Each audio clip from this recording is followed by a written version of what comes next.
জীবনের প্রতিটা পা খুব সাবধানে ফেলো, কারণ বহু মানুষ অপেক্ষা করে আছে শুধু তোমার একটা ভুল ধরার জন্য। নিজের বোনের জন্য যেমন ছেলে চাও, অন্য কারো বোনের জন্য নিজেও তেমন হও।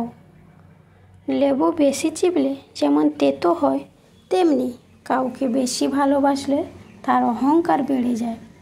সুখী হতে চাও তাহলে কখনো কারো ক্ষতি করো না। আর খেয়াল রেখো, তোমার দ্বারাই কারো উপকার না হোক, কিন্তু কারো ক্ষতি যেন না হয়। কষ্ট করে সফল হলে মানুষ হয় চরিত্রবান, আর কষ্ট না করে নকল করে সফল হলে মানুষ হয়ে ওঠে অহংকারী। ভালোবাসা হলো একটা বই, আর ভুল বোঝাবুঝি হলো একটা পৃষ্ঠা।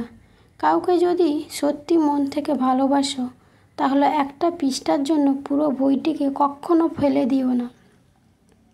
বর্তমান বাজারে সব কিছুর দাম বেড়ে গেছে, কিন্তু দুটো জিনিসের দাম আজও বাড়েনি: বিশ্বাস ও ভালোবাসা। কারণ এই দুটোর দাম আগেও কেউ দিত না, আর আজও কেউ দেয় না। পরস্ত্রী আর পরপুরুষ কখনো আপন হয় না, এগুলো হলো মরীচিকা। এইসবের পিছনে ছুটে নিজের পরিবার ও নিজের জীবন ধ্বংসস্তূপে পরিণত হয়।